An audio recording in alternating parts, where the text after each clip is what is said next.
Bueno, muy buenos días para todos. Muchísimas gracias por conectarse el día de hoy.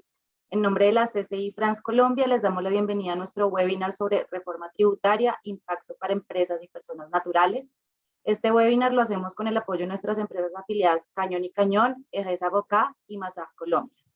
Los temas que vamos a tratar el día de hoy son impuesto de renta, normalización tributaria, régimen simple de tributación, dictada por Cañón y Cañón, cumplimiento tributario, IVA, lucha y evasión fiscal, dictada por Mazaf Colombia, y medidas de reactivación económica, normas de procedimiento tributario, dictada por Ejesa Bocá. Hoy nos acompañan en nuestra charla Lorena Ávila y Jorge Benavides de EGES, Eric Thompson de Chacón de Cañón y Cañón y Andrés Cortés de Mazaf Colombia.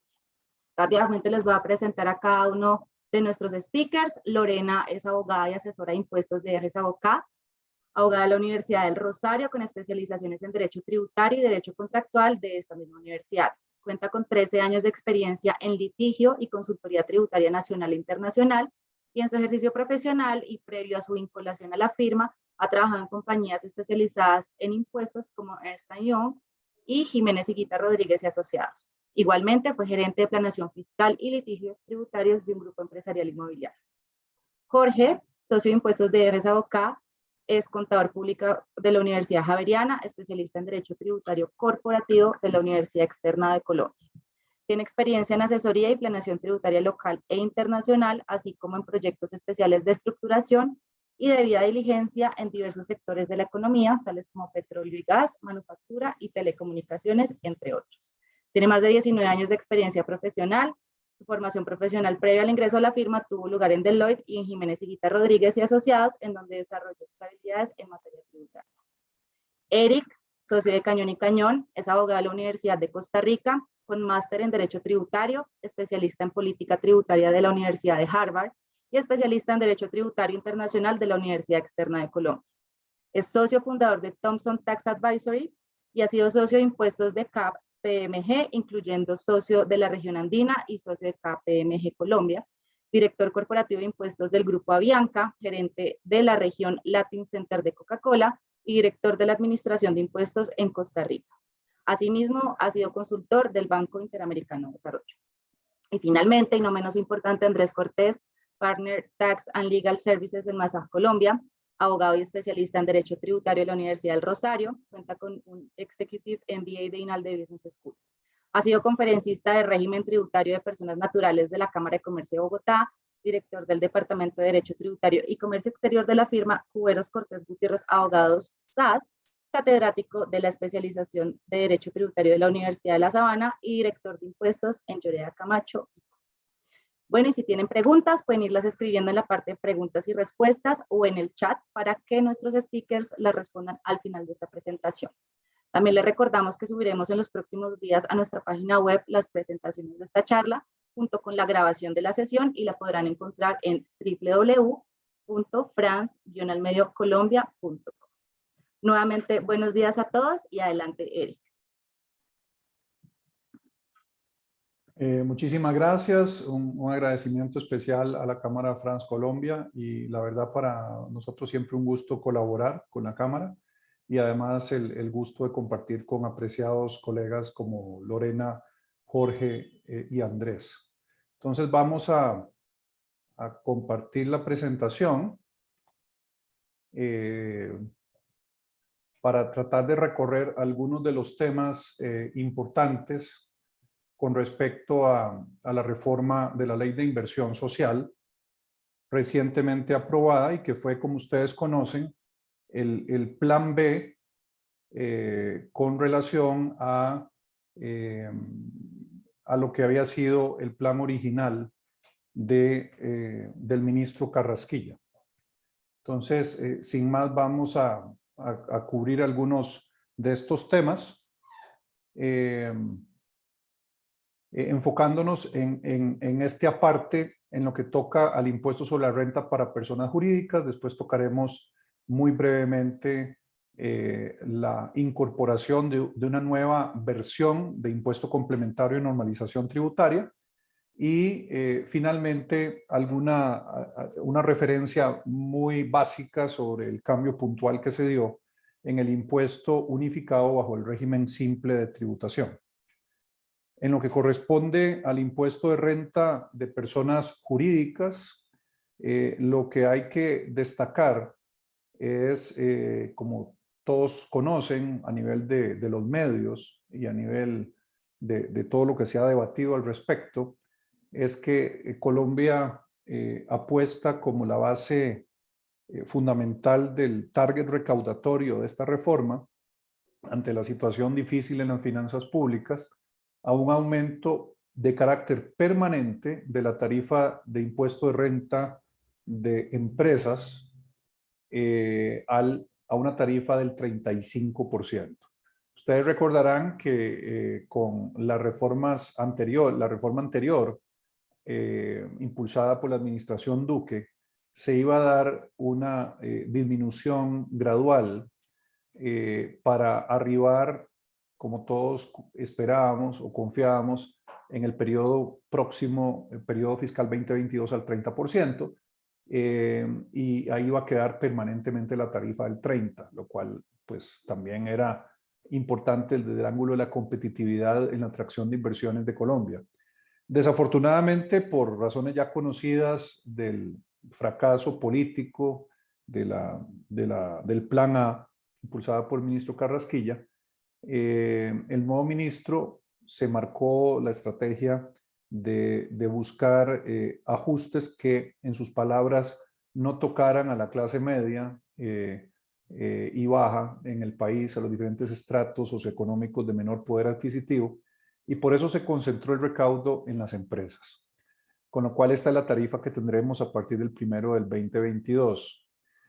Aplica a todo tipo de sociedades nacionales y establecimientos permanentes de entidades del exterior. Recordemos que el concepto tributario de establecimientos permanentes abarca a sucursales o una variedad de oficinas fijas donde empresas extranjeras hacen negocios en Colombia a través de esas oficinas. Y también recordar que las instituciones financieras, los bancos, tuvieron un golpe adicional, aparte de encarar el 35% como la tarifa general a partir del periodo 2022, también van a asumir una sobretasa de 3 puntos porcentuales adicionales que van a cubrir periodos 22, 23, 24, 25, resultando en una tarifa consolidada para los bancos de 38% y que está sometida a un anticipo del 100% en 2 cuotas iguales. Esto también hay que anotar que los bancos habían perdido la batalla ante la Corte Constitucional con la sobretasa Eric, de la reforma anterior. perdón, te Sí, adelante. interrumpo. Eric, perdón, Sí. te interrumpo. Es que estamos viendo las diapositivas muy pequeñas en tu presentación.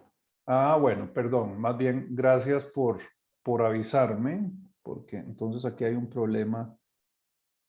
Vamos a ver si lo podemos corregir.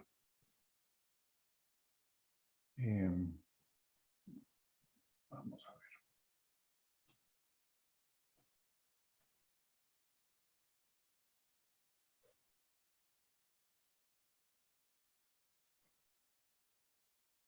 ¿Están viendo varias filminas o solo una? Varias Varias. filminas, varias. Las estamos viendo ¿Ahora? todas 15. Ok, Igual. igual. ¿Ahora sí? Creo- Ya está. Y ahora vamos no, a... seguimos ¿No? viendo las 15 chiquitas. Creo que es por el tema de tener doble pantalla Ajá.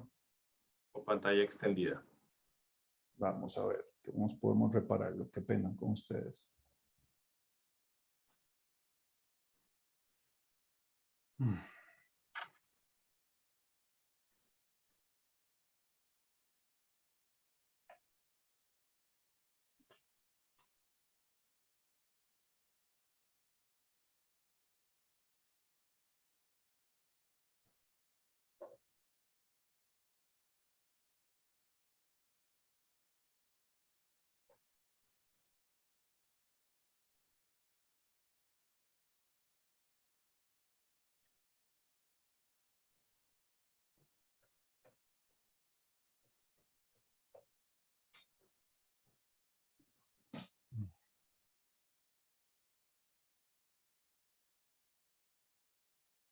Voy a intentar volverlo a hacer otra vez. Disculpen. Dale, dale, no te afanes.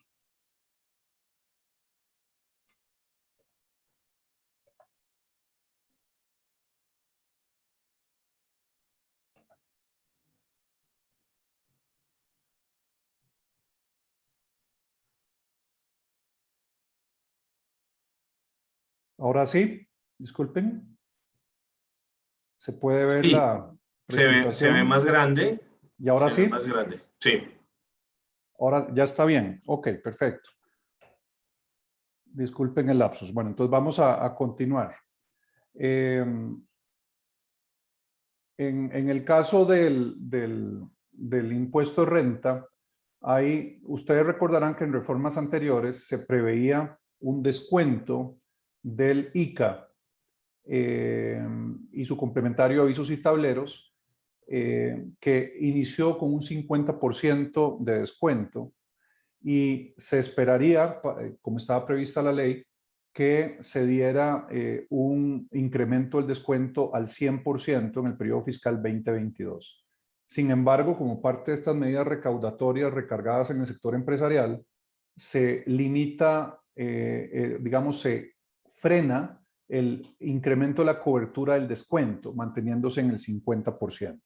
Y este es un punto, importante para efectos de las finanzas empresariales.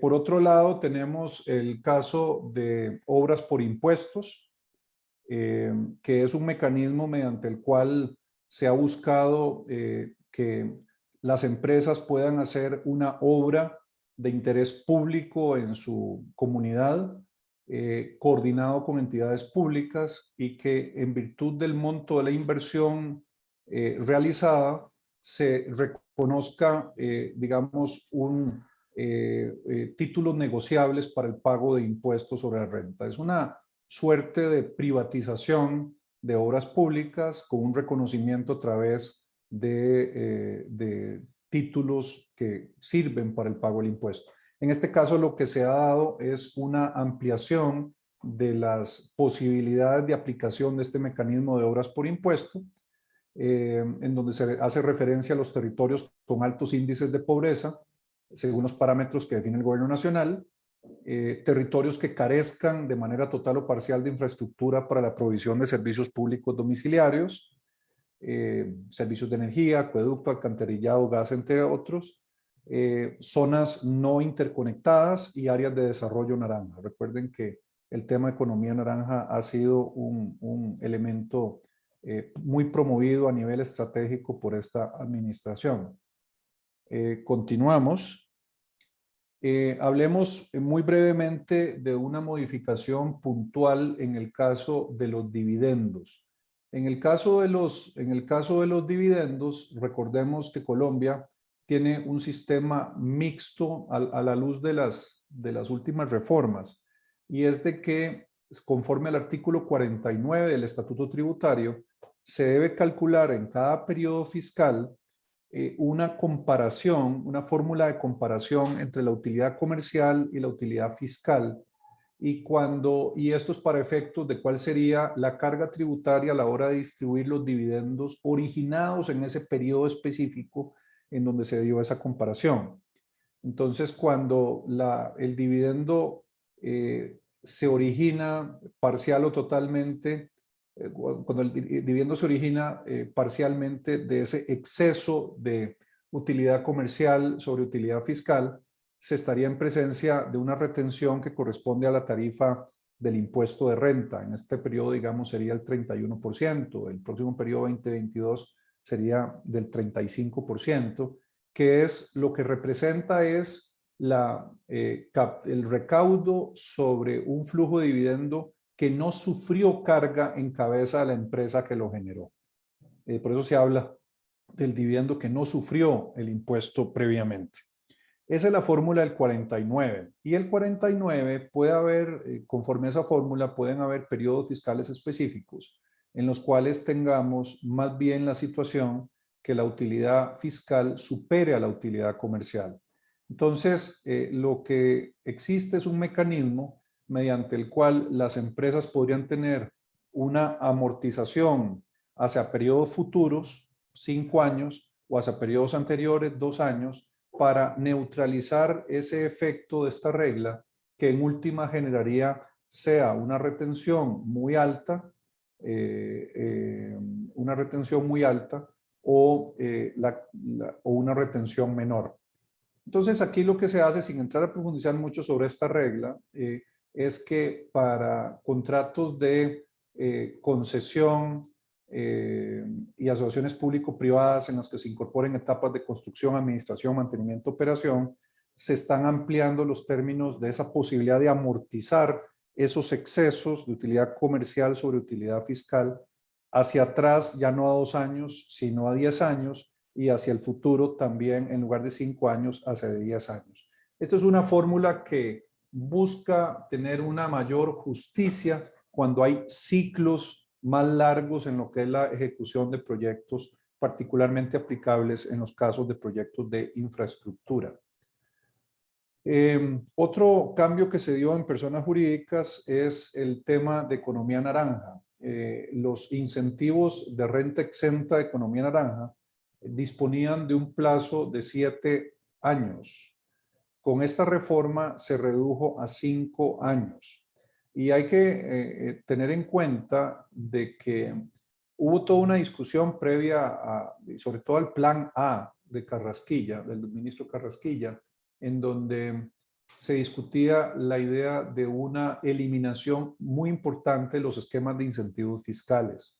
Entonces, eso no fue lo que, todo ese debate no se llevó en el segundo proyecto, pero ya se muestra alguna influencia de ir reduciendo la magnitud o intensidad de ciertos incentivos fiscales. Y el caso de los sectores de economía naranja, que tiene que ver con cine, audiovisuales, toda una serie de estos temas innovadores de este sector, pues entonces ya se va mostrando una reducción. Hay un efecto positivo, por otro lado, en este régimen de que se extiende el plazo para que las sociedades se constituyan e inicien su actividad económica hasta el 30 de junio del 2022, lo cual es como llamativo, pero que tiene que ver también casi como decir que en las últimas semanas de la administración Duque se quería pues mantener lo más posible estas puertas abiertas a estimular este sector de actividad económica. Y por otro lado, se elimina como requisito para acceder al beneficio los montos mínimos de inversión, por lo cual estos montos de inversión con un plazo de hasta 3 años grabables para ejecutarlos dejan de estar presentes en este tema de incentivos de economía naranja. Pasemos muy brevemente al impuesto complementario de normalización tributaria. Y aquí lo que tal vez debemos destacar es que viene, lo cual es llamativo, una nueva versión de normalización. Ha habido varias versiones en los últimos periodos fiscales y recuerden que esto es como un mecanismo alternativo a llamarlo directamente amnistía. Esto es importante porque se tuvo esta originalidad o este diseño alternativo para poder superar jurisprudencia clara de la Corte Constitucional que le ponía luz roja a las amnistías tributarias. Entonces aquí lo que se busca es poner en orden el tema de activos omitidos, particularmente activos omitidos en el exterior, y también pasivos inexistentes que están apareciendo en la contabilidad y en las declaraciones de ciertos contribuyentes. Se pone como hecho generador muy similar al diseño técnico de versiones anteriores, se pone hecho generador la posesión de activos omitidos o la existencia de pasivos inexistentes, o sea, el estar incorporando fiscalmente pasivos inexistentes con una fecha de corte 1 de enero del 2022. El sujeto pasivo pues es el que desarrolla el hecho generador, o sea, el que tiene la posesión. Y aquí hay también es conveniente compartir un mensaje de alerta para muchos extranjeros que podrían ser también de nacionalidad francesa, que sean en último término residentes fiscales colombianos por tener una permanencia en el país de más de 183 días con un mecanismo especial de conteo de esos días que no nos vamos a detener hoy por razones de tiempo. Pero lo cierto del caso es que cuando hay extranjeros que activan la residencia fiscal colombiana, debemos tener en cuenta que para efectos de los activos y el patrimonio, pues deben declarar su patrimonio mundial, no solamente los activos que poseen en Colombia. Este es un mensaje importante de alerta porque a veces, particularmente en personas naturales, se tiende a olvidar eso, especialmente en el caso de los extranjeros. Hubo otro tiempo, otra época en la cual había un periodo de años o de periodo, un ciclo de periodos fiscales en los cuales el extranjero no activaba su condición de residente fiscal colombiano. Ya no estamos en esa situación. La base gravable tiene que ver con los activos omitidos. En los activos omitidos es el costo fiscal histórico o el autoavalúo comercial soportado técnicamente. Y entonces hay un piso mínimo que tiene que ver con el costo fiscal y los pasivos inexistentes tienen que ver con el valor fiscal de esos pasivos o el valor reportado en la última declaración. La tarifa es del 17% y viene en las últimas versiones. En cada versión del impuesto de normalización, la tarifa aumenta un poco. ¿Cuál es la lógica de eso? Es también una prudencia ante las señales de la Corte Constitucional, porque lo que se quiere mostrar es que la tarifa está aumentando y así no se le está dando un trato más beneficioso a quien se acoja a la normalización próxima con respecto a quien se acogió a la normalización anterior. Y esto es un tema delicado porque en gracia de discusión, si se aceptase un tratamiento preferencial, podría eventualmente implicar una inconstitucionalidad de este mecanismo. Entonces, es una versión muy similar a las versiones anteriores. Hay también beneficios adicionales. Hablábamos de una tarifa del 17%, pero si vemos al margen izquierdo, si hay una repatriación efectiva de los recursos con una vocación de permanencia para ser invertidos en Colombia, antes de que concluya el 31 de diciembre del 2022, podrían disminuir la base gravable en un 50%, lo cual tendría el efecto práctico de que en lugar de una tarifa del 17%, sería una tarifa del 8.5%. Entonces, esto es una situación atractiva, pero evidentemente es muy fácil hablar de repatriación cuando hay fondos que se ubican en el exterior, que no se le habían reportado a la DIAN y se traen esos fondos acá. Pero el tema no es tan sencillo, por ejemplo, cuando se tienen activos en bienes raíces o activos en otro tipo de activos que no se pueden repatriar a Colombia y que entonces limita el margen de cobertura de esta ventaja. La otra cosa que hay que tener en cuenta en estos mecanismos de impuestos de normalización, que siempre que viene uno en el medio tributario partimos de que es el último y nos hemos llevado a la sorpresa de que ha habido varias ventanas abiertas adicionales en los últimos años. Hay también la oportunidad de hacer lo que se llama un saneamiento cuando se han reportado activos diferentes a inventarios, que han sido objeto de normalizaciones anteriores por un valor inferior al de mercado.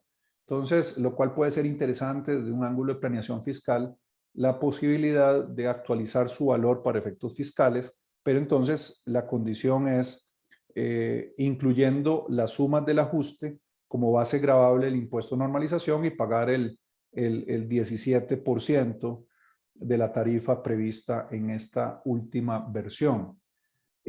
Los grandes beneficios de normalizar es precisamente que se evitan los cortocircuitos en el impuesto sobre la renta a través del método de comparación patrimonial de un periodo al otro, donde de pronto aparezca un brinco el patrimonio que no tenga una justificación adecuada y que pueda implicar un pago de diferencia de impuesto de renta en el periodo correspondiente. Vean el mecanismo del 239-1 de renta líquida por omisión de activos o inclusión de pasivos inexistentes, que también cuenta con una sanción reforzada de inexactitud del 200%. Entonces, el poner en orden tiene la gran ventaja de que se va a evitar contingencias de impuesto de renta muchísimo más caras que un 17% de tarifa sobre el valor de los activos normalizados. Se evitan eventualmente contingencias en el IVA, en precios en los reportes y declaraciones de precio de transferencia, en el incumplimiento formal de los medios magnéticos o las declaraciones de información exógena y también concretamente la declaración de activos en el exterior. Aún tan importante o más importante que eso, dependiendo que ya sean montos grandes, la posibilidad de evitar un riesgo teórico de una acción penal que todavía por ahora en el sistema colombiano tiene la gran ventaja de que el inicio de una acción penal, en este caso por omisión de activos o inclusión de pasivos inexistentes, podría esa acción penal ser archivada sin más trámite en la medida que se pague el diferencial de impuestos. Pero obviamente aquí estaríamos en un escenario de un pago diferencial de impuestos que no va con el esquema preferencial del 17%, sino con los impactos particularmente en el impuesto de renta. Y también hay que tener en cuenta que se borran los pecados y las sanciones cambiarias que también podrían ser cuantiosas. Continuamos entonces con otros elementos. Esta última versión de normalización tendrá como fecha de declaración y pago al cierre de febrero, que sería, pues para el próximo año sería 28 de febrero. No se admite corrección o presentación extemporánea, es una sola oportunidad para hacerlo bien, y eso hay que tenerlo bien claro. Una declaración con un pago incompleto no produce efecto legal. El anticipo, que ahora hablaremos de esto, es un anticipo del 50% que será pagado en este año sobre una estimación de los activos omitidos o pasivos inexistentes que van a tener impacto en esta declaración en febrero. Entonces, es una estimación adelantada que permite, o más bien, que obliga al pago de un anticipo. Y so pena, si no se paga el anticipo, de las sanciones del estatuto tributario.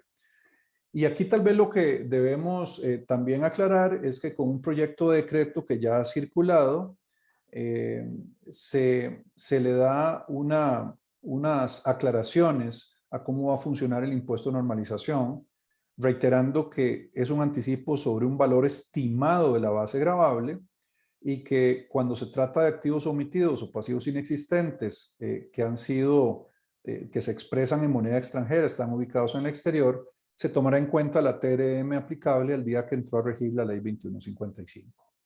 Y ya se establece un calendario entre el 16 de noviembre al 22 de noviembre del presente año de conformidad con el último dígito del NIT. Entonces, estas son las reglas de juego de la última oferta de normalización.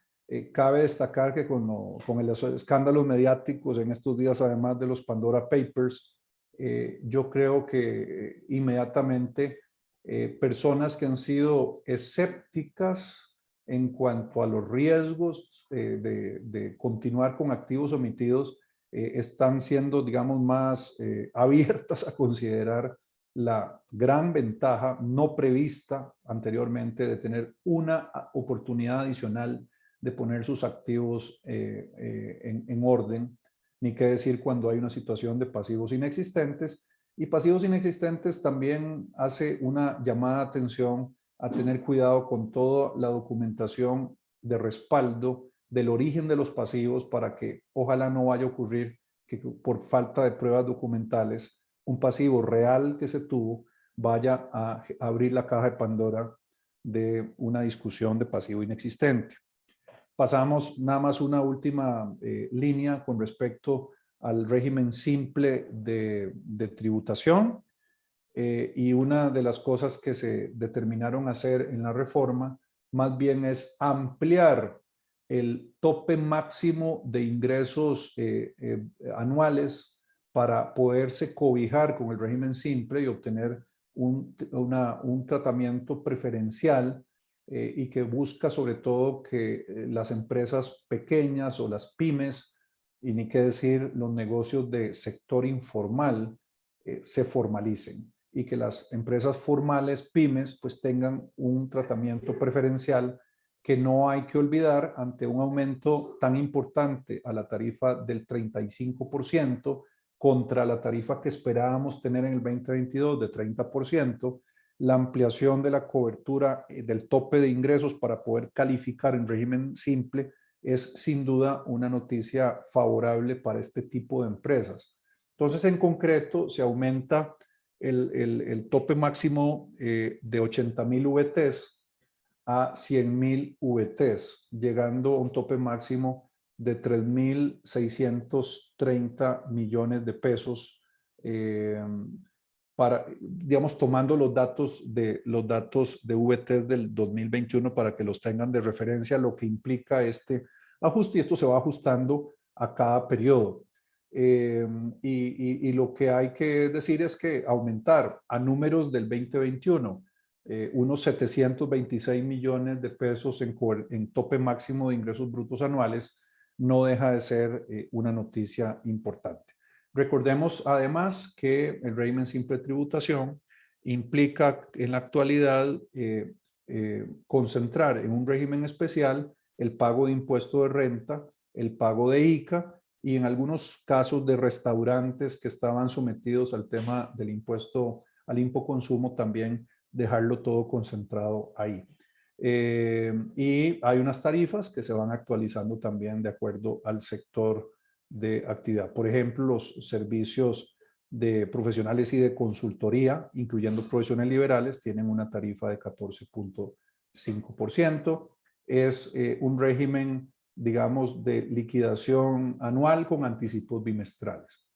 Y con esto concluimos nuestra presentación y les agradecemos mucho la atención. Disculpen el lapsus con el tema de la pantalla y pasamos a nuestro colega Andrés Cortés. Muchísimas gracias.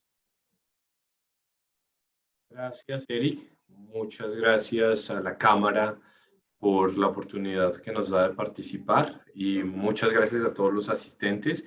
Voy a compartir pantalla. Denme un segundo. Ya comparto. Listo. A ver. Share. Por favor, me confirman si ya la estamos viendo. Listo, perfecto. Listo. Entonces, pues nada. Las normas, Andrés. ¿Perdón? Ya, no, ya listo. Quedó perfecta. Adelante. Gracias, gracias. Nos corresponde hablar, en este caso, de los mecanismos de lucha contra la evasión contemplados en el texto de la reforma y las medidas en materia de IVA, que si bien son pocas, no son menos importantes. Entonces, dentro de los mecanismos de lucha contra la evasión, pues encontramos una norma que es reiterada en muchas de las reformas, se adiciona con algunos mínimos detalles relacionados con el tema del RUT. Vamos a hablar de la facturación electrónica como mecanismo de lucha contra la evasión y de la facturación del impuesto sobre la renta, del intercambio automático de información de los beneficiarios finales y del proceso de devolución automática de IVA, el cual nos va a dar paso también a hablar de algunos temas de IVA. Entonces, empezando con el tema de la inscripción del RUT, pues todos sabemos que la administración, desde más o menos el año 2006, que empezó a regular y reglamentar el registro único tributario, pues estableció la posibilidad de realizar el registro oficioso por parte de la administración respecto a aquellos contribuyentes que hayan omitido su registro o de la actualización del mismo RUT. Y es una medida que realmente se ha venido reiterando en muchas reformas, pero como les digo, se adiciona en diferentes elementos. Uno de los elementos más importantes que trae hoy el tema de la inscripción del RUT es que la inscripción oficiosa que puede realizar la Administración de Impuestos se realizará de conformidad con la información que se encuentre en el Departamento Nacional de Planeación, en la Registraduría Nacional y en Migración Colombia. Y esta última parte de Migración Colombia nos hace resaltar que respecto de aquellos migrantes que no han realizado su registro único tributario, podrá la administración realizarlo de manera oficiosa si, por ejemplo, ya cumplieron los 183 días en el territorio nacional. De suerte que con el cruce de información ya podríamos tener un registro oficioso que permite identificar de alguna manera a esos migrantes que vienen a Colombia y que no se han registrado en el RUT. De lo demás, es algo que ya hemos venido viendo y que ya conocemos, y es la posibilidad de que la Administración de Impuestos realice el registro automático en la inscripción de las personas jurídicas cuando las mismas se constituyen, circunstancia que ya viene ocurriendo, y el oficio de las personas naturales cuando adquieren la obligación de declarantes o de acuerdo con la misma información que se obtenga de la facturación electrónica. Entonces, una persona que ya ha realizado, ha incurrido en uno de los elementos para llevar a tener la obligación de declarar, tales como las compras, los consumos o demás, pues esa información que circula en los medios magnéticos de la administración dará lugar a que la misma administración pueda registrar o actualizar las responsabilidades de las personas naturales. Esa es una de las primeras medidas. Ahora, en materia de facturación electrónica, nosotros pues ya estamos más o menos habituados a lo que es la facturación electrónica. Algunas entidades nuevas pues nacen ya con el mundo de la facturación electrónica, aquellas que ya venimos de unos años pues nos estamos adaptando a todos los sistemas y controles, ya nadie debería estar bajo circunstancias generales y ordinarias emitiendo facturas que no correspondan a la facturación electrónica, salvo pues aquellos que todavía tienen un sistema de facturación POS. Pero frente al sistema de facturación electrónica, nuevamente se le da la posibilidad a la administración para realizar el registro, pero para realizar la regulación nuevamente de todos los temas de facturación electrónica. Es un tema que está en permanente evolución y en permanente desarrollo, pero el punto más importante que nosotros encontramos acá es las sanciones por facturación electrónica. Entonces, nos traen unos nuevos hechos sancionables que se incorporan dentro de hechos que ya existían en la reforma, en la legislación nacional. Entonces, un momentico, vamos a ver. Si usted, señor contribuyente, no transmite en debida forma en cumplimiento de los sistemas de facturación, todos los documentos relacionados con eso, si la información que está contenida en la facturación electrónica no corresponde a la realidad, pues usted está incurriendo en errores de información y esos errores de información se sancionan con la sanción del artículo 651 que ya todos conocemos, que es del 5, del 4 o del 3% limitada a 15.000 VTs. Pero ahora, si usted expide la factura electrónica y esa factura electrónica no tiene los elementos necesarios de facturación electrónica porque los obvió al momento de su expedición, es decir, todos aquellos contemplados en el artículo 617, estaremos hablando de una sanción pecuniaria que dará lugar a más o menos una sanción de 1.000 VTs prevista en el artículo 652.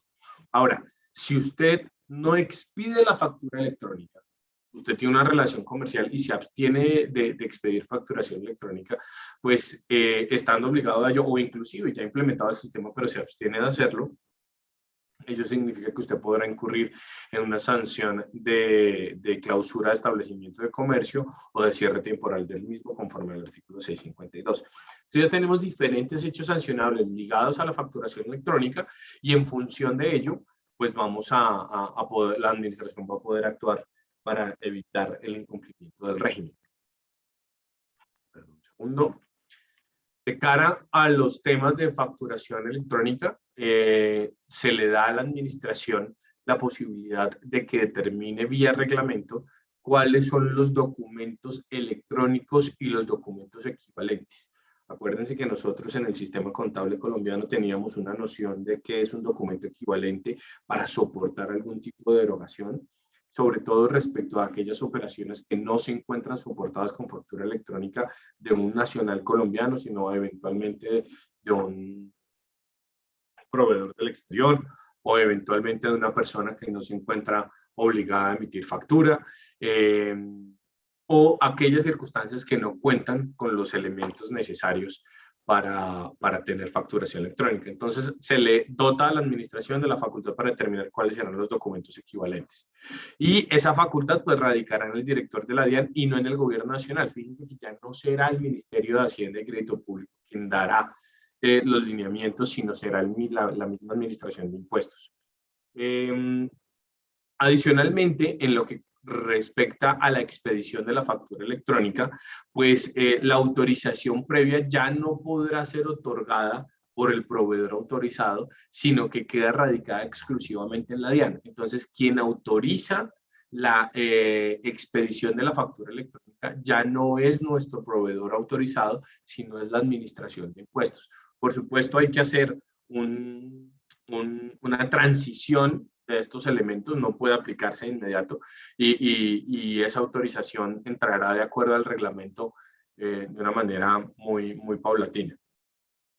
Importante, nosotros tenemos plataformas de comercio electrónico. Algunos de nuestros clientes utilizan las plataformas como vender a través de Amazon, vender a través de Mercado Libre, vender a través de eBay o de diferentes plataformas de comercio electrónico que no son propias, pero la persona que está comercializando, sí, o la persona o la entidad que está comercializando, sí está obligada a emitir factura. Entonces, cuando hay un tercero que intermedia en la relación comercial, estamos sufriendo un problema y es que la facturación electrónica no se está emitiendo en debida forma o no sabemos a quién emitirla. Entonces, establece la obligación de que todas las plataformas de comercio electrónico deberán poner a disposición del consumidor final la expedición de factura electrónica. Y ahí tendremos que hacer un engranaje, bien sea que haya una refacturación, me explico, el vendedor a la plataforma y la plataforma al consumidor final, o que exista una manera de que el vendedor haga llegar la factura a través de la plataforma, pero directamente al consumidor final. Ese es uno de los elementos que se entra a analizar. En materia de POS, todos sabemos que el sistema de facturación POS continúa o sigue vigente en relación con algunas operaciones, como son los restaurantes, algunos comercios tales como los supermercados, pero la norma dice que el documento equivalente POS va a estar limitado a una cuantía. Usted podrá emitir, señor vendedor, una factura POS únicamente en aquellos casos en donde el bien o servicio no supere 5 VTs, más o menos poco más de 200.000 pesos. Entonces, ¿qué pasa en aquellos casos?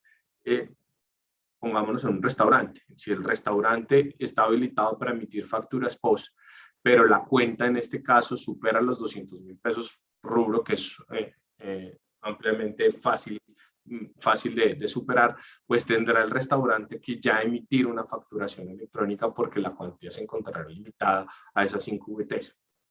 Ahora, en relación con las mismas facturas electrónicas, es importante recabar y resaltar algo que ya viene trabajando la DIAN y es la circulación de las facturas como título ejecutivo, pero no como título ejecutivo desde el punto de vista de cobranza, sino como título ejecutivo negociable. Entonces yo puedo desde el punto de vista del factoring negociar la factura para tener mayor flujo de caja, pierdo un poquitico en el recaudo de la factura, pero estoy ganando ese flujo y la estoy negociando, y esa negociabilidad de la factura, de irla cediendo, endosando a terceros, pues es algo que es viable desde el punto de vista del comercio normal, pero existe, dado que la facturación electrónica es algo que hay que controlar, pues la DIAN ha venido creando un sistema de control y de registro de esas facturas negociables que se llama Radian.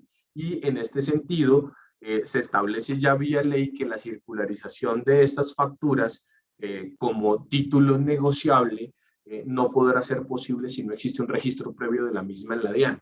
Entonces, si yo he cedido la factura y no la tengo registrada en la DIAN, pues no se hará efectiva la cesión de esos derechos. Entonces, ¿existirá alguna herramienta por parte de los deudores de la factura para decir que no se han cedido en debida forma los derechos y por ende no existe la obligación del pago a quien ha sido endosado o quien recibió el endoso de esa factura, de suerte que es importante realizar el registro previo de la factura en la DIAN.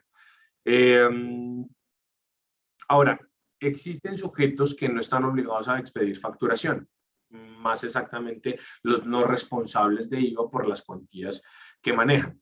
Estos no responsables de IVA que no están obligados a emitir factura, pues podrán registrarse en la administración de impuestos como facturadores electrónicos para poder participar tanto en Radian, es decir, recibir endosos de facturas, poder circular la facturación de terceros que sí las emitieran, entonces poder recibirlas, negociar facturas y que puedan participar del mercado del factoring de alguna manera.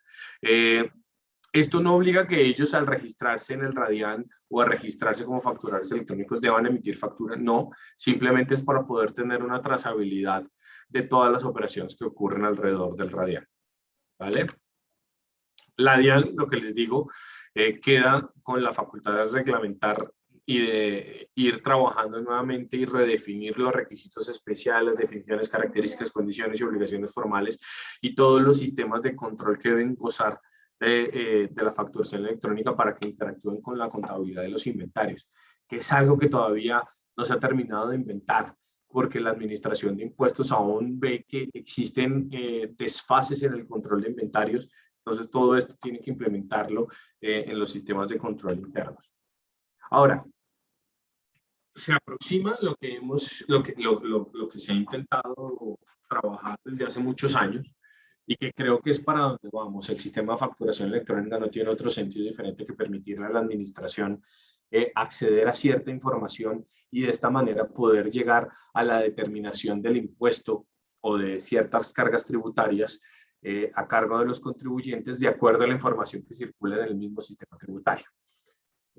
Lo que se establece ahora es la posibilidad de determinar el impuesto sobre la renta mediante facturación. Entonces ya la administración de impuestos tiene un RUT con una información. Tiene circularizando información a través de la facturación electrónica, de la información que da la misma facturación electrónica. Y en ese orden de ideas sabe quiénes estarían obligados a facturar desde el punto de vista de personas naturales como desde el punto de vista de personas jurídicas y podrá determinar el tributo, hará una determinación oficial del tributo mediante la emisión de una factura que será remitida por parte de la administración al mail registrado en el RUT. Traducción, si usted no tiene su RUT actualizado y tiene un mail, es posible que le emitan una factura relacionada con el impuesto y que si usted no la recibe, pues no sabrá que esa factura que le emitieron presta mérito ejecutivo para la administración de impuestos. Entonces podrá hacerla efectiva la administración. La determinación se hará, como les digo, con la información que proviene de los terceros. La notificación se hará a ese RUT y si el contribuyente no está registrado en el RUT, pues se buscará que la misma información de terceros, de la que ponemos en la facturación electrónica, pues sea el lugar donde se reciba eso. No quiere decir que esa sea palabra de Dios, te alabamos Señor, eso quiere decir que yo recibo la factura y tengo la opción de declarar en todo caso, de presentar una declaración tributaria, pero con mucho cuidado. No es una declaración tributaria sujeta a lo que yo considere que debería ir en esa declaración tributaria, sino que debe como mínimo contener todos los valores reportados a través del sistema de facturación electrónica. Entonces debo estar muy al tanto de cuál es la información reportada por terceros, porque pensemos, si a través de facturación electrónica yo tengo gastos o ingresos de, no sé, 1.000 millones de pesos o de 100 millones de pesos y solo estoy reportando 90, pues hay un desfase que hace que mi declaración de entrada ya no cumpla con el presupuesto de poder tenerse como declaración válida, dado que no está cumpliendo con la información que ya figura a través de los sistemas de facturación electrónica. Y en ese orden de ideas es necesario tener mucho cuidado con esos aspectos. El contribuyente puede presentar esa declaración ante la DIAN y la DIAN, evidentemente, como toda declaración, podrá cuestionarla a través de los mecanismos que tiene en el estatuto tributario, que puede ser a través de una liquidación provisional o mediante los mecanismos de determinación del impuesto. Si yo no presento declaración como contribuyente, la factura que haya emitido la administración, pues surtirá las veces de título ejecutivo para la administración y podrán cobrarla en debida forma. Obviamente, todo esto está en un sistema de prueba y error y tenemos que estar muy pendientes porque es posible, como ha ocurrido en muchos aspectos de lanzamiento de nuevas ideas tributarias, pues que se incurren hierros y errores por parte del fisco. Entonces, es importante saber debatir estos errores, saber atacarlos y ejercer el debido proceso y el derecho de defensa frente a todos estos aspectos.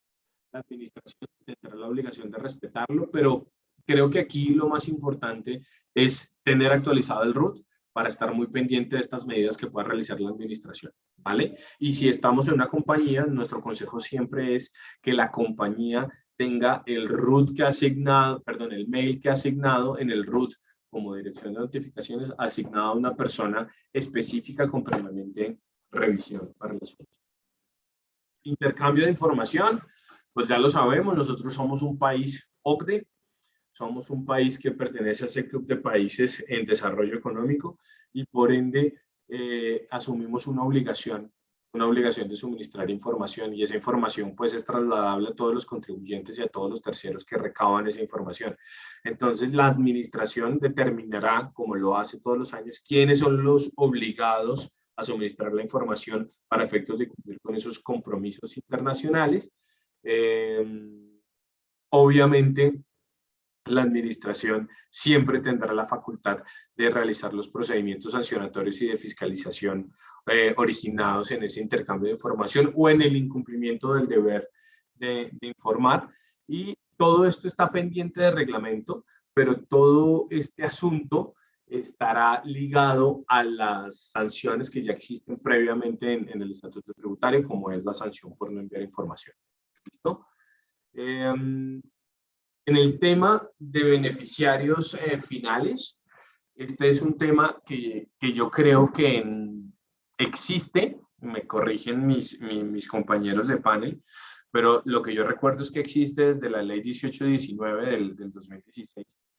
Tristemente, no se ha venido ejerciendo, porque el beneficiario final ya existía, porque muy pocas compañías identificaban los beneficiarios finales, porque nadie sabía cuál era el beneficiario final o el mecanismo a través del cual yo debía reportar al beneficiario final. Algunos estaban contemplados como obligación en medios magnéticos, inclusive respecto de los clientes con los que yo tenía operaciones, pero esa información recabarla era bastante imposible, porque yo decirle a mi cliente, por favor déjame saber quién es tu beneficiario final de la escala organizacional, pues era algo que el cliente no iba a poder soportar.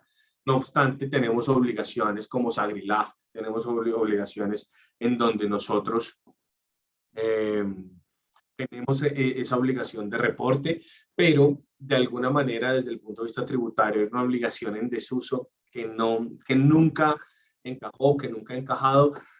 En muchos de nuestros clientes les hemos avisado, oiga, tenga cuidado con el beneficiario final, pero no se sabía cómo y la administración no había ejercido mucho control. Ahora, con el tema de beneficiarios finales, en este caso, pues se establece una nueva definición, se rediseña todo este aspecto y ya se genera la obligación de reporte de beneficiarios finales en el registro tributario para las personas jurídicas.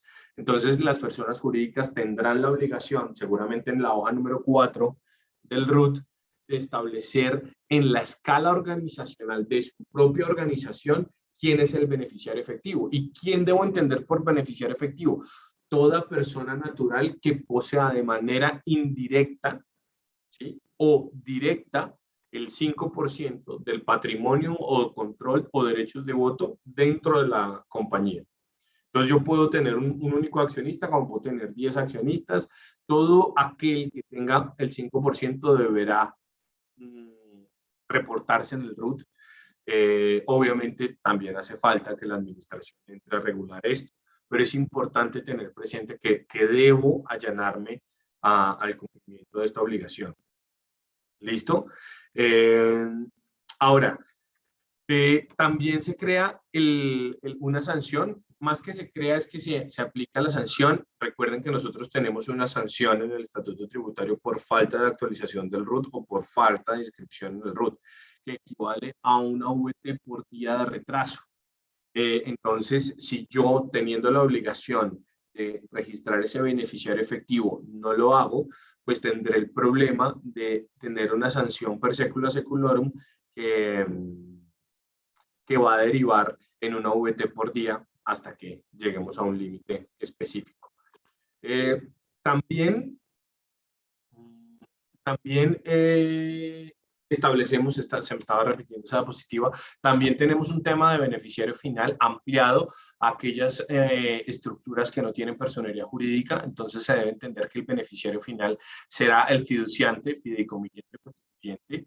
Para el caso de los patrimonios autónomos, podrá ser también el fiduciario en caso de que no haya un beneficiario efectivo, el comité fiduciario, comité financiero en caso tal de que falten los anteriores, el fideicomisario beneficiario condicionado, si es que está sometido a alguna condición el fideicomiso, o cualquier otra persona natural que ejerce el control efectivo de los activos en tratándose de figuras que no tienen personería jurídica. Y en este caso no existe mínimo de participación. Es decir, que tendré que reportar ese beneficiario efectivo como fiduciario o como responsable del patrimonio autónomo, independientemente del porcentaje que tenga. Todos los que pueden tener un 1% o menos y serán beneficiarios y tendré que reportarlos en ese sentido. Obviamente, ¿para qué hacemos esto? Para identificar a aquellos que tengan activos omitidos y para enviar la información que requiere la administración de impuestos para suministrar la OCDE. Todo esto estará sujeto también cuando yo debo suministrarlo a la sanción por medios, a la sanción por no enviar información prevista del 651 en caso de que exista una información que no haya sido suministrada. En relación con el IVA existen diferentes medidas. Lo primero que hay que ver es que tenemos 3 días sin IVA. Estos 3 días sin IVA se van a desarrollar en el año 2021, 22 de octubre, 19 de noviembre y 3 de diciembre. Esto con el propósito de reactivar la economía. Los bienes que se venderán o que estarán sujetos a este tipo de exoneración del IVA, pues obviamente son aquellos que se venden al detal o al detalle y que van directamente al consumidor final. Y solo se pueden adquirir hasta 3 unidades del mismo producto. Deberá facturarse, como siempre, a través del mecanismo de facturación electrónica y para eso, pues, deberá emitirse la factura antes de la medianoche. El responsable de los bienes solo puede enajenarlos si están ubicados en Colombia. Hay un tema muy interesante y es que yo puedo enajenar estos bienes a través de pagos con tarjetas crédito, a través de pagos que efectivamente correspondan a medios de pago, pero lo novedoso de esta alternativa para este año es que puedo recibir pagos en efectivo. Es decir, que esta vez no solo estaré ligado a plataformas electrónicas. Recuerden que los primeros días sin IVA se nos dieron el año pasado con el tema de la pandemia y el tema de la pandemia pues lo que quería era evitar la presencia de personas en la calle y por ende se limitó el pago o la adquisición de bienes en efectivo. Y además por el tema de bancarización que siempre ha buscado el Estatuto Tributario, pero como ahora estamos en un plan diferente que es reactivación económica, tenemos, y ojalá se mantenga, una escala de contagios bien baja, pues en este caso el pago en efectivo resulta ser viable para acceder a los beneficios. ¿Listo? Condición, importante que los bienes sean entregados máximo 2 semanas después a la fecha en la que se ejerció la compra. Y pues los bienes que tenemos acá, esta presentación les va a ser entregada a ustedes a través de la cámara, pero pues básicamente tenemos que estos son los bienes que más podemos resaltar. En este caso, un vestuario hasta de 20 VTs, complementos de vestuario hasta de 20 VTs, electrodomésticos y computadores y equipos hasta 80 VTs, que me parece un tema amplio de 2.900.000, elementos deportivos hasta de 80 VTs, juguetes y juegos 10 VTs, útiles escolares 5 VTs. A este último punto me habría gustado que tuviera un mayor alcance, porque pues tiene que ver con la educación, pero esto es una crítica meramente constructiva. Bienes e insumos para el sector agropecuario, 80 VTs, son 3 millones de pesos que creo que contribuyen mucho al desarrollo de muchos sectores. En tema de beneficios, en tema de turismo, pues se mantiene la exoneración al sector turismo en lo que corresponde al IVA, y esta exoneración pues va hasta el 31 de diciembre del 2022. Importante, las exoneraciones relacionadas con los servicios de hotelería y turismo pues corresponden a todos aquellos que se encuentran registrados en el Registro Nacional del Turismo, y abarca pues el tema de bienes, de alojamiento, de apartahoteles, centros vacacionales, todo lo que tenga que ver con alojamiento y servicios conexos a este tipo de servicios de alojamiento, ¿vale? Para no extender más este asunto, tenemos, perdón, este se me devolvió, el tema de IVA en la importación de bienes objeto de tráfico postal. Nosotros teníamos una exoneración de IVA para todo lo que viniera por tráfico postal hasta $200. Se mantiene este tema de los $200 por tráfico postal, pero con una condición, que ahora sea procedente de países con los que tenemos tratado de libre comercio. Entonces, es importante revisar de qué países venimos y cuál es el valor que estamos denunciando en la guía de tráfico postal para efectos de establecer si tendremos o no que liquidar IVA en estos envíos. Y se genera una devolución automática en materia de IVA para todos aquellos productores de bienes exentos de los que habla el artículo 477. Obviamente, esta devolución está pendiente de regulación, porque la administración usualmente tiene este tipo de medidas, pero la implementación electrónica de estos asuntos tarda un poco para que la administración lo haga, pero la idea es que se haga una devolución bimestral, automática, y obviamente la información parte de lo que tengamos en facturación electrónica. Y como facturación electrónica, pues estaremos hablando de que tengamos todo el 100% de mis gastos o mis elementos descontables soportados en facturación electrónica. Ya con esto le damos la palabra a Jorge para que continúe. Muchas gracias. Muchísimas gracias, Andrés. Muy buenos días a todos, a los colegas panelistas, a los participantes. Gracias a la Cámara pues, por permitirnos este espacio de compartir, transmitir este conocimiento a cada uno de ustedes. Voy aquí a compartir mi pantalla. ¿Me confirman, por favor, Daniela? ¿Me puedes confirmar si ya la están viendo? Listo, Jorge, perfecto. Bueno, en esta primera parte a mí me corresponde conversar con ustedes acerca de algunas de las medidas de reactivación económica que introdujo esta ley 2155, algunas nuevas, algunas simplemente una prolongación de las normas que ya existían. Esta ley 2155 tiene una particularidad, y es que además de las normas propias, digamos, en el contexto tributario que son las que hemos venido repasando, pues también trae normas relacionadas con lo que tiene que ver con la administración del gasto público, y como va a ser objeto de esta charla, sobre aquellas medidas que buscan pues la reactivación económica. Obviamente muy enfocadas a salir, digamos, de esa para en la economía que tuvimos pues a razón de todo el tema de la pandemia, particularmente pues asociado pues al tema del COVID-19.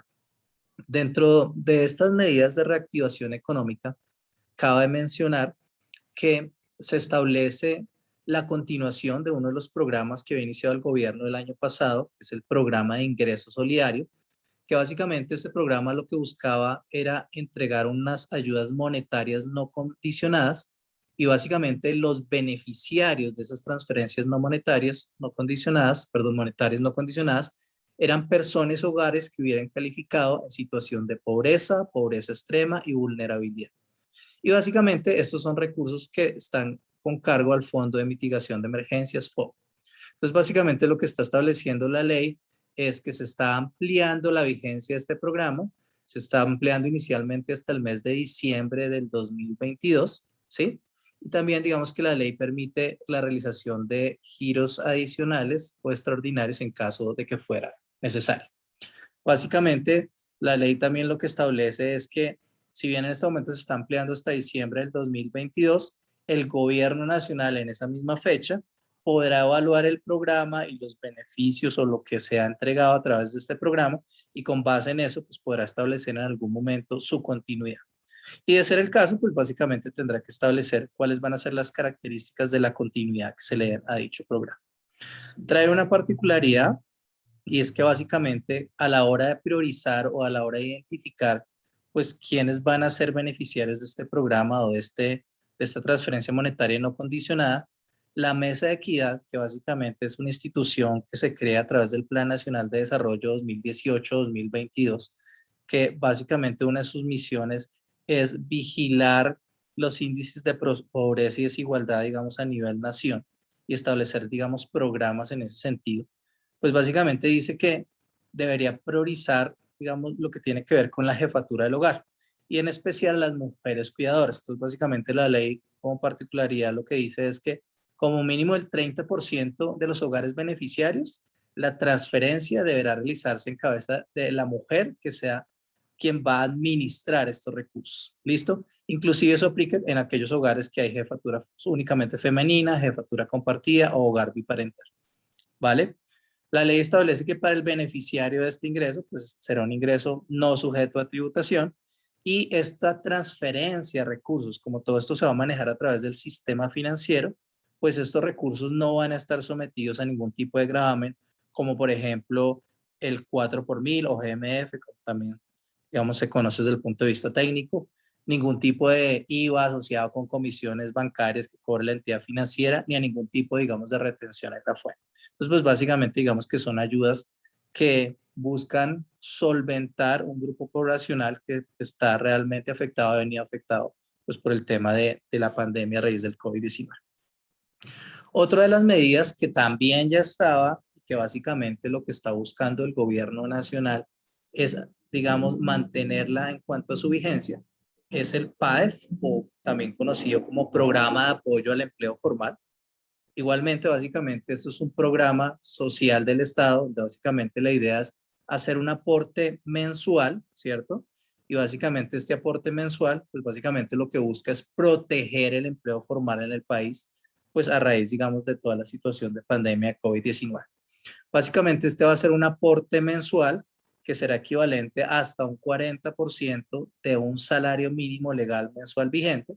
Y obviamente, pues se le entregará a aquellos que, además de postular al programa, porque hay que hacer una postulación al programa, ¿sí? Sean personas naturales, personas jurídicas que postulan al mismo, cumplan una serie de requisitos. Por citar, digamos, el beneficio principal, y son aquellas empresas, en el caso de las empresas, que logren demostrar que hubo una disminución de sus ingresos de un 20% o más, ¿sí? Producto precisamente pues de toda esta situación de pandemia.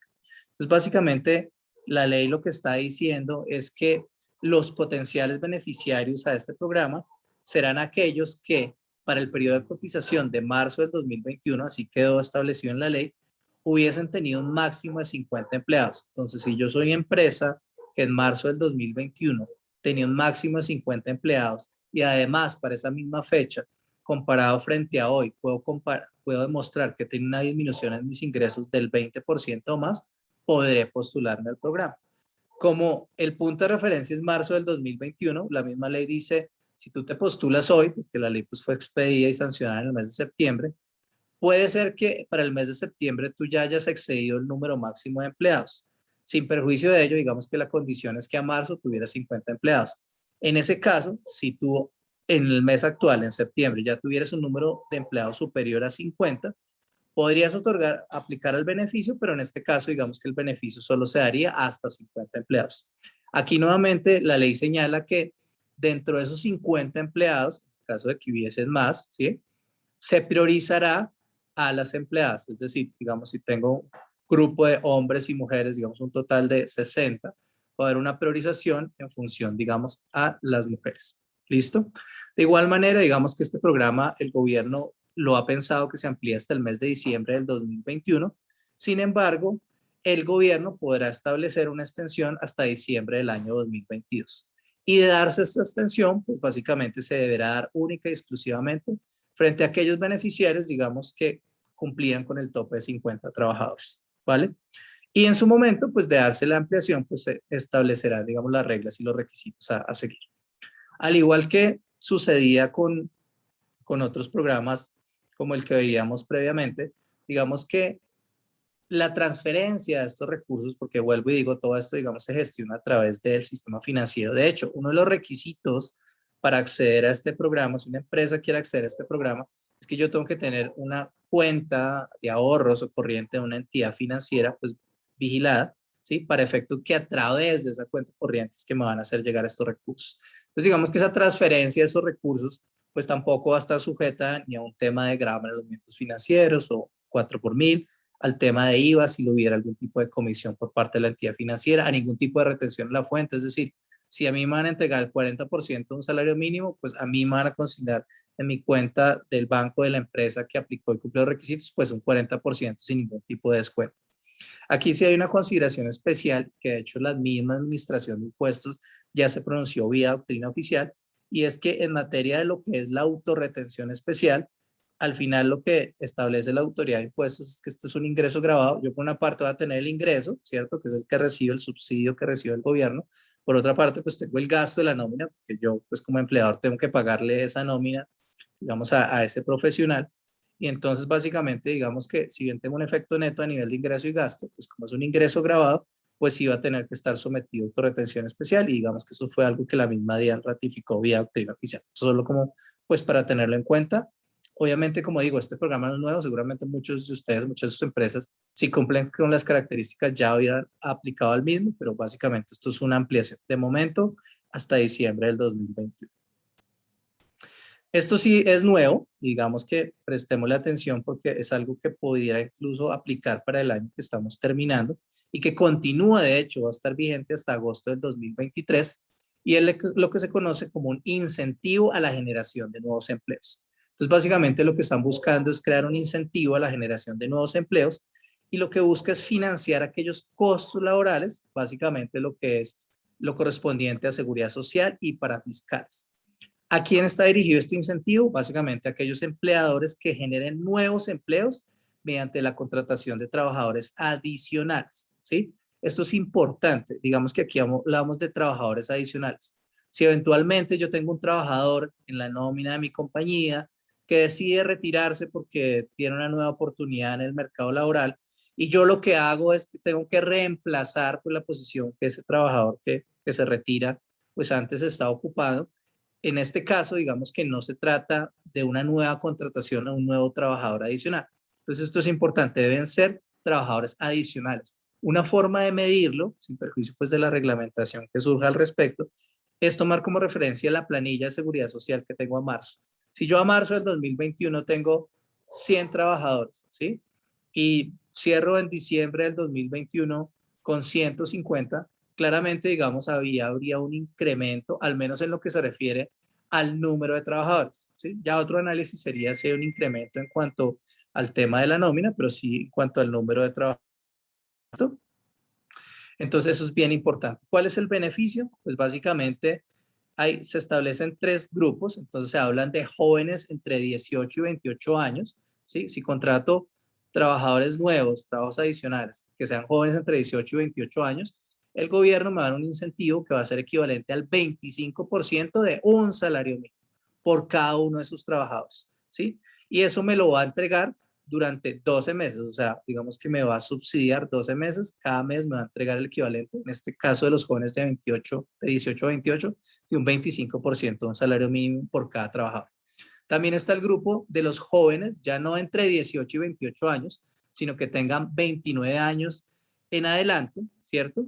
y que adicionalmente el ingreso que devenguen tenga un tope máximo de hasta 3 salarios mínimos legales mensuales vigentes. Acá hay una particularidad y es que en el caso de los hombres, ¿sí?, que cumplan esta característica 29 años y vengan hasta 3 salarios mínimos legales mensuales vigentes, el incentivo va a ser del 10% de un salario mínimo.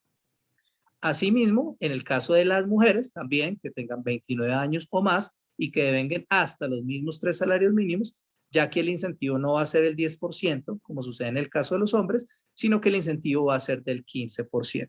¿Sí? Entonces, miren que, como lo hemos venido conversando, acá hay un tema, digamos, de inclusión y obviamente un tema de ayuda directamente, digamos, a la mujer, ¿sí? Precisamente para que esos índices de pronto de desigualdad que hemos tenido históricamente, pues esa brecha cada vez se vea disminuir. ¿Listo? Y también se dé la oportunidad a que las contrataciones de nuevos trabajadores no estén enfocadas solamente hacia el género masculino, sino también, digamos, hacia el género femenino y obviamente pues que haya equidad, porque pues ambos pues tienen igual de posibilidades y igual de capacidades para desarrollar bien una labor. ¿Listo? Básicamente, digamos que es un tema que sí acompañamos a revisar, que obviamente es importante revisarlo muy de la mano con las áreas de recursos humanos, de gestión humana dentro de nuestras organizaciones, porque pues finalmente son ellas las que tienen ese control y son las que nos van a poder decir estas estadísticas y saber si estamos cumpliendo con el tema de nuevos empleos y nuevas contrataciones. Y al final, pues obviamente el gobierno va a establecer toda la reglamentación de cómo debemos hacer la postulación, que debería pues poderse conocer previamente. De igual manera, digamos que estos incentivos que yo voy a recibir, pues no deberían estar sujetos a temas como sucedió con los anteriores beneficios de IVA, de GMF, de retención en la fuente. Aquí, frente al tema de la autorretención especial, digamos que no hay un pronunciamiento oficial o no a nivel de doctrina, como sí sucede con el programa de apoyo al empleo formal que mencionaba previamente. Uno entendería que debería seguir la misma regla, es decir, que sí debería haber autorretención especial, ¿cierto? Pero de todas maneras, digamos que, como les digo, no hay, digamos, un pronunciamiento al respecto, al menos no oficial vía doctrina. Otro de los apoyos que establece la ley, a raíz de toda esta situación social que vivimos durante nuestro primer semestre, que estuvo bastante aguda en los meses de mayo y junio, pues básicamente se crea un apoyo a empresas que hayan sido afectadas por la situación de paro nacional, así lo establece la ley. También está en función de otorgar un valor económico de un 20% del valor de un salario mínimo legal mensual vigente por cada, digamos, por cada uno de los empleados, digamos, que tenga la empresa. Sí, aquí no importa el tamaño de la empresa o el número de trabajadores. Aquí lo que yo tengo que demostrar es que en los meses de mayo y junio, ¿sí? Pero al ingreso que, perdón, frente a los ingresos que tuve en el periodo de marzo, versus a los ingresos que tengo ahora, efectivamente he tenido una disminución de los ingresos del 20% o más. ¿Listo? Acá obviamente, pues seguramente es un poco casuístico el tema de, la ley no lo dice, pues que cómo yo voy a probar que efectivamente esa disminución de los ingresos se dio o no por el paro nacional. Digamos que la ley no lo establece, pero seguramente si, no sé, si mi establecimiento de comercio estuvo cerrado porque no pudo abrir al público y es un establecimiento de venta al público y no tuve ventas en marzo y hoy en día sí las tengo, pues seguramente será una forma de medir. Igual con el tema de la autorretención especial, como lo digo, pues el tema realmente no hay un pronunciamiento oficial, pero uno digamos que en este caso en particular, como no es propiamente algo que vaya a ser ingreso que recibo y gasto, como si sucede con el tema de nómina en los dos anteriores beneficios, puede que en este caso la autorretención especial no haya lugar, pero como les digo, no hay un pronunciamiento oficial, que es algo nuevo.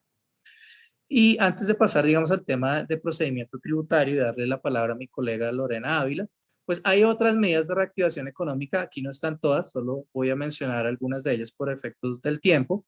Están temas relacionados con matrícula cero, acceso a la educación superior pública, básicamente para jóvenes de los estratos 1 y 2 o 3. El gobierno va a destinar recursos para pagar las matrículas de esa educación superior de estos jóvenes y pues además tener que ellos tengan la oportunidad pues de prepararse para el futuro. Hay apoyos frente a empresas de transporte masivo o sistemas estratégicos de transporte, pues básicamente con todo este tema del confinamiento, como una no operación o una operación reducida, entonces básicamente la idea es cofinanciar esos déficits operacionales de este tipo de empresas. Igualmente, frente a entidades territoriales y descentralizadas que vieron afectada su ingreso, pues básicamente el gobierno les permite obtener créditos de tesorería básicamente para compensar esa caída de ingresos corrientes y aliviar digamos, presiones de liquidez, de caja. La ley establece que el gobierno deberá radicar un proyecto de ley para establecer un número máximo de estampillas. Hoy en día, digamos que voy a suscribir un contrato, por ejemplo, con el Estado, y resulta que por el mismo contrato tengo que pagar 3 o 4 estampillas distintas. Entonces, un poco lo que busca es normalizar esta situación y que no se tengan que pagar en exceso más de una estampilla por un mismo trámite. Esto es un mandato del gobierno a radicar un proyecto de reforma en este sentido, un proyecto de ley en ese sentido.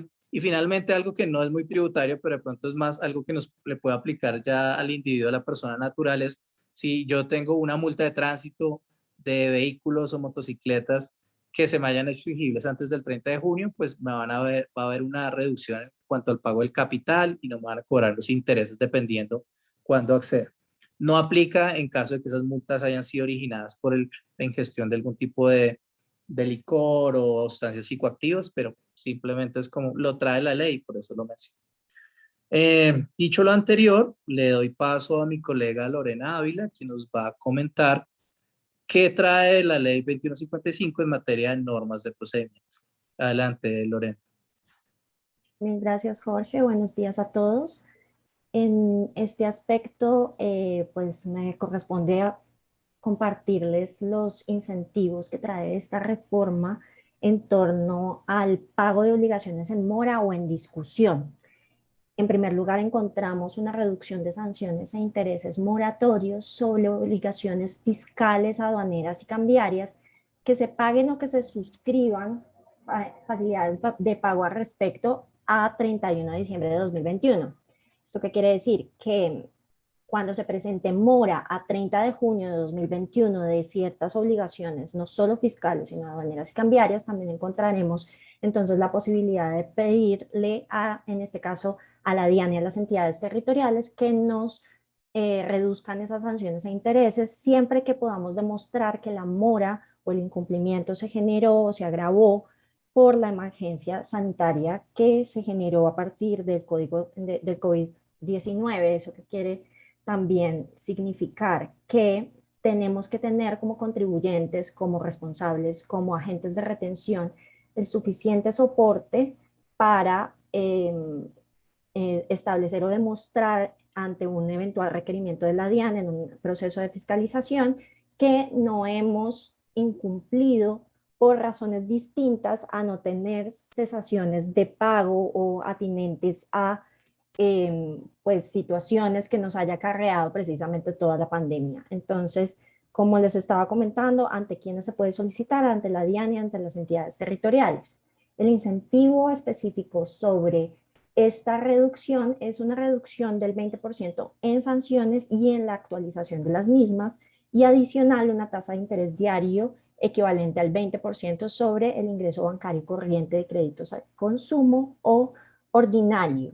En esa medida, pues realmente es un incentivo bastante interesante. Tengan entonces muy presente que la fecha de solicitud o de pago debería tenerse entonces muy presente, que es el 31 de diciembre de 2021. Así, hay otro beneficio que es muy interesante, que es el de la conciliación contenciosa administrativa. Y esa conciliación se puede realizar o se debe realizar en torno a procesos judiciales que existan en este momento con una demanda presentada a 30 de junio de 2021. Es decir, que esta demanda sea admitida antes de la presentación de la solicitud, y en esa medida la DIAN entonces tendrá la posibilidad de hacer esa conciliación con el contribuyente hasta el 30 de abril de 2022, pero esa solicitud debe presentarse antes del 31 de marzo de 2022. Lorena, ¿Ante quiénes? te interrumpo, es que creo que la presentación quedó congelada, permíteme un momento, ya, para que vuelvas a iniciar donde vas.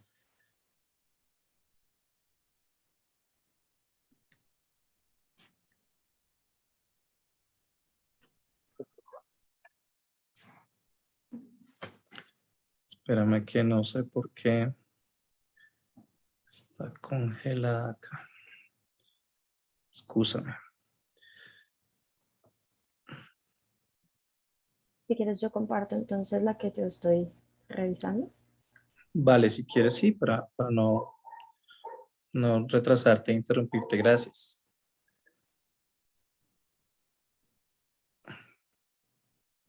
Perfecto. Me avisan si ya está proyectado.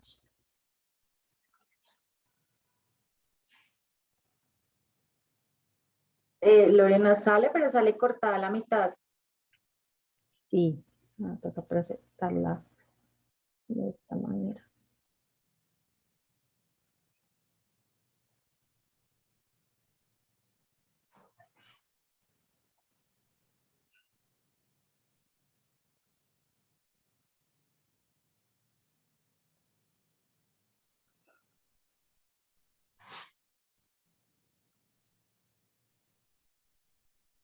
Compartiendo toda la pantalla, de pronto sea mejor.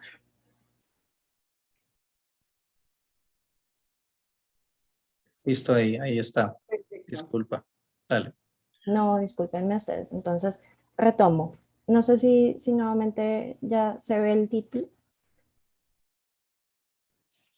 Sí, ya estás en conciliación contenciosa administrativa. Sí, pero no avanza.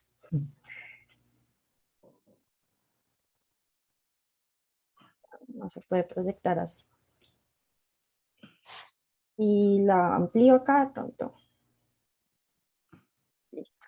Entonces, vamos hablando de la conciliación contenciosa administrativa como un segundo incentivo que trae esta reforma tributaria referido a obligaciones fiscales, aduaneras y cambiarias. Como estábamos advirtiendo, la anterior reducción también era sobre obligaciones fiscales, aduaneras y cambiarias, y tienen una particularidad, y es que la conciliación contenciosa administrativa solo se realiza sobre procedimientos judiciales o procesos judiciales que en este momento se encuentran en curso y cuya demanda haya sido presentada antes del 30 de junio de 2021.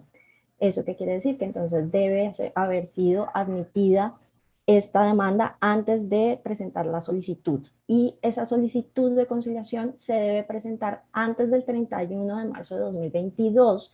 Esta es una fecha muy importante y esa acta de conciliación debe ser suscrita por la DIAN y por el contribuyente, por el responsable o el agente de retención, deudor solidario y demás calidades que pueda llegar a tener un obligado tributario antes del 30 de abril de 2022. Entonces, ¿ante quiénes se puede solicitar esta conciliación? Entonces, no solo ante la DIAN, o sea, no solo a nivel nacional, sino también ante las entidades territoriales locales, ante las corporaciones autónomas regionales y ante la UGPP. Esto entonces está extendiendo este beneficio a diversas obligaciones que no solo tienen la calidad de fiscales, sino incluso también obligaciones parafiscales, aduaneras y cambiarias. Quiero ser bastante enfática en que esta conciliación es una extensión entonces del beneficio que existía en otras reformas tributarias. Adicionalmente tenemos entonces también una terminación por mutuo acuerdo, que no es otra cosa que una transacción o un mecanismo para que la entidad de la obligación de que se trate y el contribuyente lleguen a un acuerdo previo a generarse un proceso judicial. Este acuerdo, entonces, también se puede hacer ante obligaciones fiscales, aduaneras y cambiarias discutidas en procesos administrativos, en donde el acto administrativo debe haber sido notificado antes de 30 de junio de 2021. Nuevamente tenemos esa fecha ahí, por favor, vayan tomando nota porque esa fecha es bien importante. Se van a revisar entonces esas obligaciones cuyos procesos administrativos se les haya notificado un acto administrativo antes del 30 de junio de 2021. Esa fecha entonces es como la causal para poder solicitar este acuerdo. Una vez establezcamos entonces que la solicitud de terminación o de transacción se presenta antes del 30 de marzo de 2022, o sea, se cumplen con todos los requisitos formales para que esa solicitud sea tramitada por la DIAN o por las entidades territoriales o las corporaciones autónomas regionales y UGPP. Una vez se establezca o se solicite este beneficio, estas entidades van a tener entonces hasta el 30 de abril de 2022 para resolver dicha solicitud. Esto es muy importante porque ustedes tienen que tener en cuenta que estos acuerdos, estas transacciones no suspenden términos de firmeza, no suspenden tampoco la caducidad de la acción judicial que se puede llegar a tener que interponer en el caso en el que la DIAN no acepte el acuerdo que se está proponiendo. Y este beneficio procede mientras la demanda no sea admitida y se solicite el retiro de la demanda. Las reducciones para la conciliación y para la terminación son muy similares. La diferencia realmente está en que para la conciliación estamos hablando de reducciones del 80, del 70 o del 50%, dependiendo de la instancia en la cual esté el proceso judicial. Y si estamos hablando del 50%, estamos hablando entonces de un proceso en donde solo existe un cuestionamiento sobre sanciones o un cuestionamiento sobre sanciones en devolución y o compensación improcedente, que es una sanción especial. Y digamos, esta reducción, este beneficio, este incentivo está dado sobre sanciones actualizadas e intereses. Por su parte, en terminación por mutuo acuerdo, entonces, que es realmente una negociación que se hace antes de que lleguemos a un proceso judicial, tenemos una reducción del 80% sobre ciertos actos administrativos. Entonces, el 80% se referiría a requerimientos especiales, a liquidaciones oficiales de revisión, a recursos, que diría que se nos acabó el tiempo, a recursos que resuelven la respuesta, perdón, a la respuesta a recurso de reconsideración que se interponga por parte del contribuyente, un 70% sobre un proceso que ya esté en resolución sanción por no declarar, o un proceso que nuevamente, y aquí hay una inconsistencia dentro de la norma, un proceso que ya esté entonces en fase de resolución del recurso de reconsideración. Entonces, en esa medida, pues digamos que ahí en ese punto tenemos una inconsistencia. Yo pensaría que desde el punto de vista ya legal y de interpretación deberíamos aplicar una reducción del 80% porque ya se refería en un primer momento que en ese acto administrativo se tenía ese beneficio. Sin embargo, pues esta disposición del 70% es posterior, entonces digamos que ahí hay una discusión. Y en lo que se refiere al 50%, para establecer esa reducción, pues entonces ya estamos hablando de procesos en donde ya existe pliego de cargos, en donde ya existe resolución sanción o donde existe resolución sanción por una sanción por devolución y o compensación improcedente. Estas reducciones, igualmente como frente a la conciliación, se extienden no solo a las sanciones actualizadas, sino a los intereses moratorios, que se considerarían en cierto punto como sanciones también por mora. En esa medida, digamos que estos dos beneficios son similares, se aplican en momentos diferentes, pero si ustedes se dan cuenta, hay una ampliación de las entidades ante las cuales se puede solicitar estos beneficios, estos incentivos para pagar obligaciones que se encuentran en discusión. Ahora bien, existe un beneficio adicional que es bastante atípico en la medida en que ya teníamos unas reducciones en el artículo 640 del Estatuto Tributario que establecía que, o que establece aún, que existen reducciones por el 50% o por el 75%, es decir, quedaría pendiente de pago efectivo frente a cada uno de estos incentivos, el 50% o en su lugar el 25% de las sanciones. Sin embargo, lo que está haciendo esta norma en específico es una extensión de ese beneficio por principio de favorabilidad.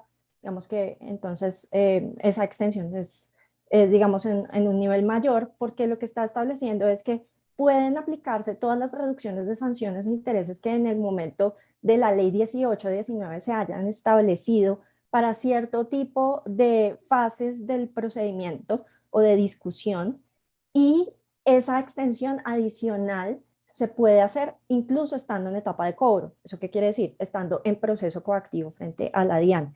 Entonces, las obligaciones fiscales, y miren que aquí quiero hacer énfasis en que no las aduaneras, no las cambiarias, no las parafiscales, solo las obligaciones fiscales que a 30 de junio de 2021 presten mérito ejecutivo, y se paguen o se realicen acuerdos de pago relacionados con estas obligaciones fiscales, se puede solicitar la inclusión de reducciones de sanciones e intereses que puedan llegar a ser aplicables en virtud del principio de favorabilidad, o sea, de todas aquellas reducciones de intereses que en años pasados, en reformas pasadas, se haya podido aplicar a este tipo de obligaciones que en este momento están en discusión.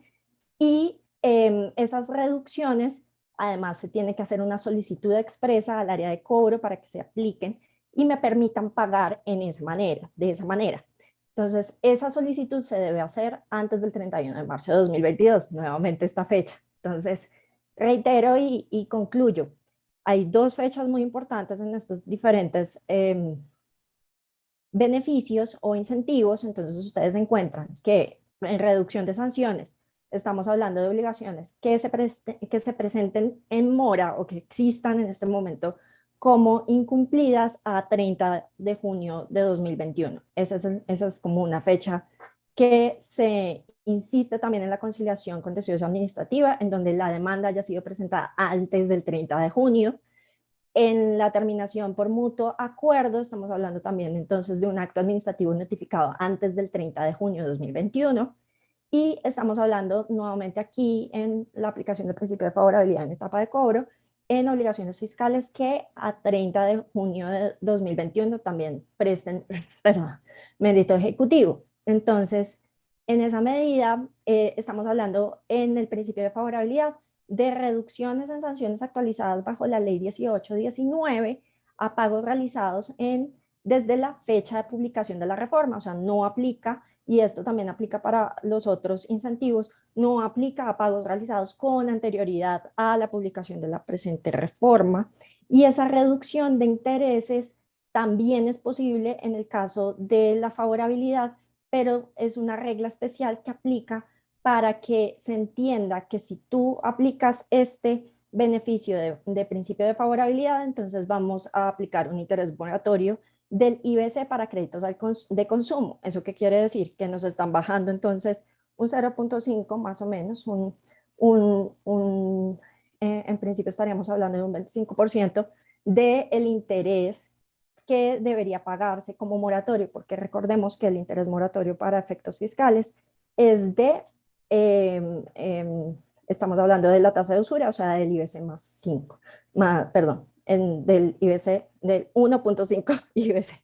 Entonces, en ese sentido, estamos hablando de un incentivo bastante interesante para efectos de ponernos al día en obligaciones fiscales y en obligaciones también que se encuentren en discusión, porque esto aplica tanto para obligaciones que en ese momento no exista procedimiento administrativo o judicial, como para obligaciones en las que ya existe discusión con la entidad de que se trate.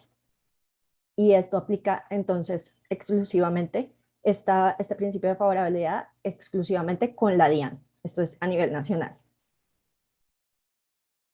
Por último, recomendarles también que existe un beneficio que se puede aplicar siempre y cuando pues consideremos que es necesario y que entendamos que las obligaciones fiscales que tenemos hasta el momento pues pueden llegar a tener algún tipo de riesgo de fiscalización.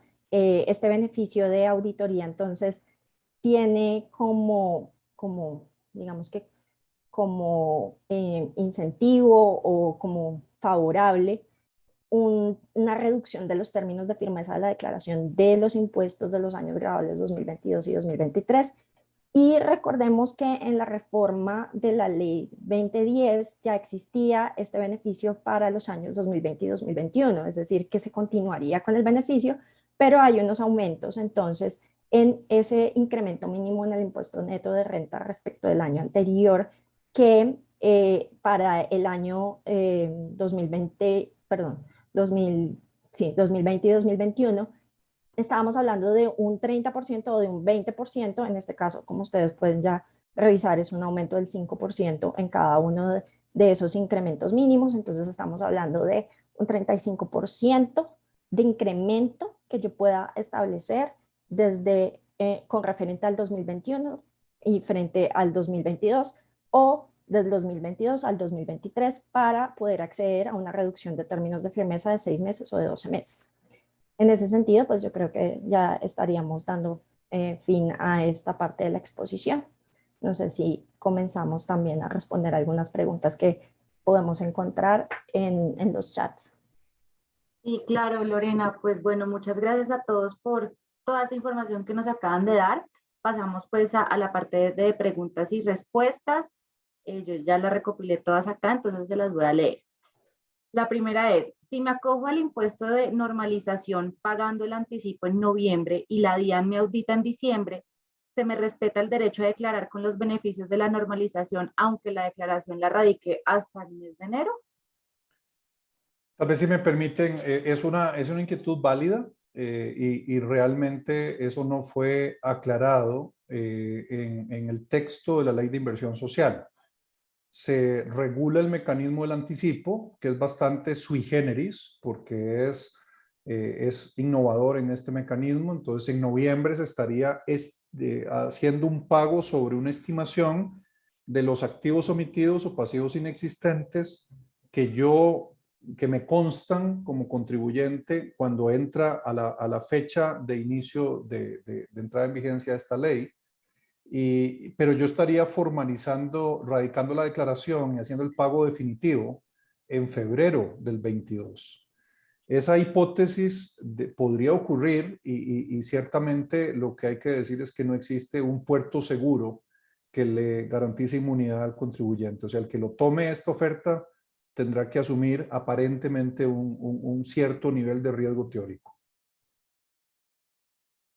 Perfecto, Eric, muchas gracias. La siguiente pregunta dice, ¿la factura electrónica debe ser radicada en el RADIAN para que sea cobrable? Gracias, Daniela. En estricto sentido, lo que me permite el RADIAN es la circularización de la factura como título negociable, pero la factura electrónica como tal ya es un título ejecutivo cobrable, es decir, yo puedo acudir a instancias judiciales para recaudar el dinero que el cliente me está debiendo y que no ha pagado por mis propios medios. Pero si yo lo que quiero es trabajar con el flujo de caja, negociando la factura como título ejecutivo o como título valor mejor, pues en ese caso sí tendré que registrarla en el RADIAN. Perfecto, Andrés. Y esta pregunta creo que también va para ti. Dice, en el caso de beneficiario final, si no se conoce la información, ¿qué se puede hacer? Eso es algo que hemos visto en temas de cumplimiento de manera muy reiterada. Y es lo siguiente, muchas veces quienes son los llamados a reportar la información, donde está el director financiero, el contador, no conocen las corporaciones que existen hacia arriba. Es decir, puede que yo tenga una casa matriz, pero sobre esa casa matriz hay otro grupo económico en otra jurisdicción con socios anónimos en los que no podemos identificarlo. La única manera de acceder a esto es pidiéndolo y hacerlo ver como un incumplimiento y las implicaciones que esto tendrá en materia de sanciones. Y así hay que hacerlo saber a toda la organización.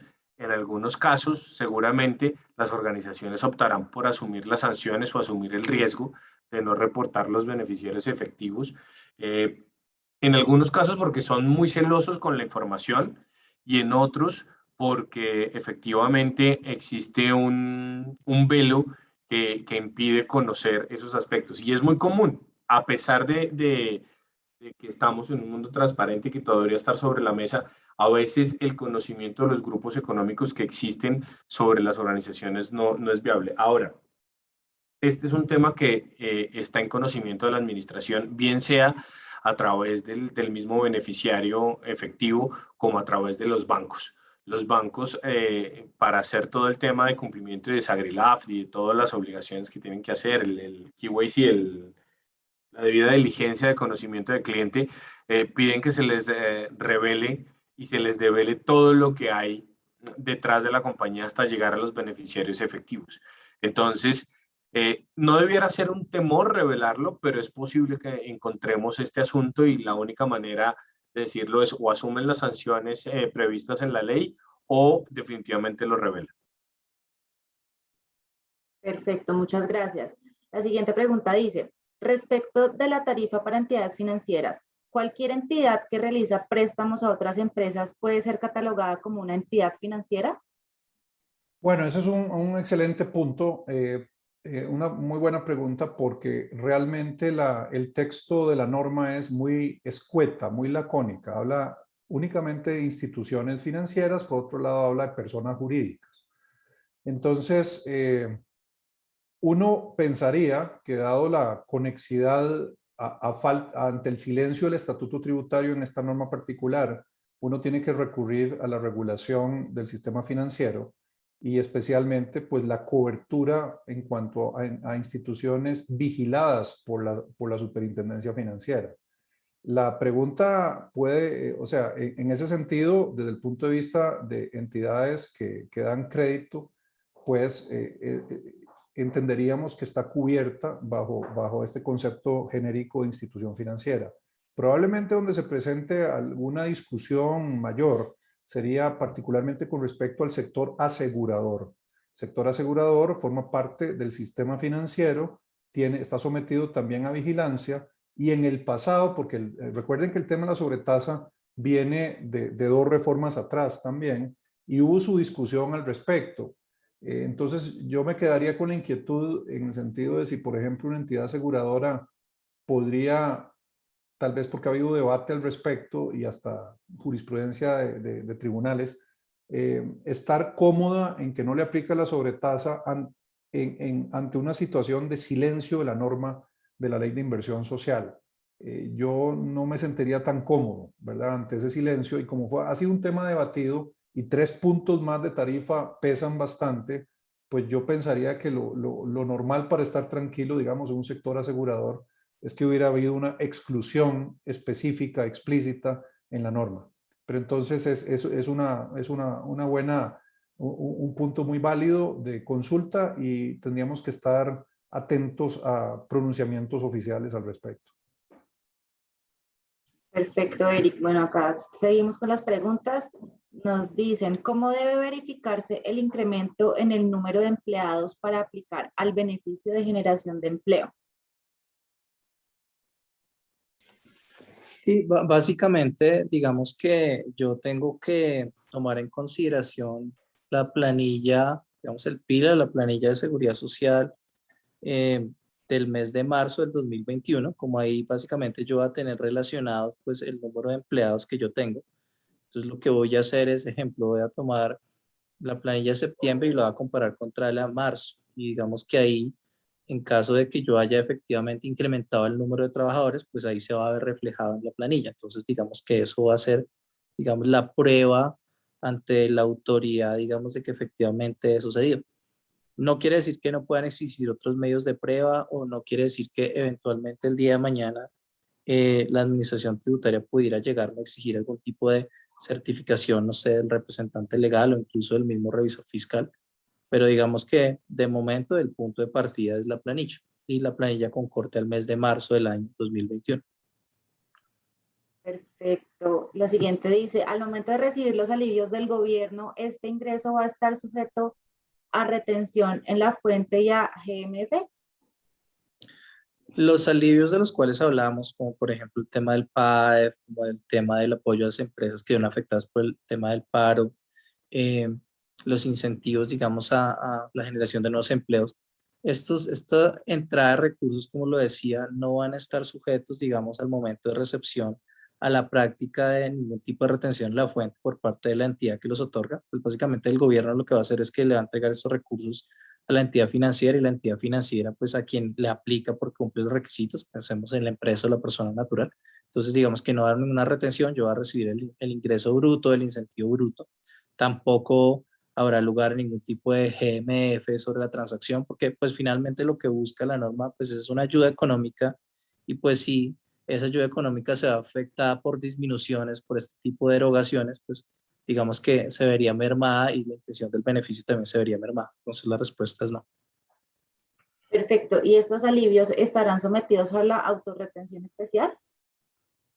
Digamos, como lo decía, y digamos la posición oficial de la Administración de Impuestos, al menos frente a lo que es el PAEF, el Programa de Apoyo al Empleo Formal, digamos que vía doctrina, la autoridad tributaria entendió que se trata de un ingreso gravado y en ese sentido sí está sometida a la autorretención especial. Frente a los otros programas, ¿sí? Digamos que no ha existido pronunciamiento oficial, pero uno pensaría que los que tienen que ver con incentivos a la nómina seguiría la misma regla, en la medida en que el análisis que hizo la DIAN frente al tema del PAEF fue que dijo que la persona, digamos, jurídica iba a tener por una parte el ingreso, por otra parte iba a tener el gasto de la nómina, y que en ese sentido, como era un ingreso grabado, pues sí debería someterse a esa autorretención especial pues, que tienen las empresas. Perfecto, gracias Jorge. Siguiente pregunta. Cuando una entidad no presenta factura electrónica y lo hace de forma litográfica, ¿se debe pagar dicha factura? Cuando ellos se sustentan que es por problemas tecnológicos, no lo han hecho.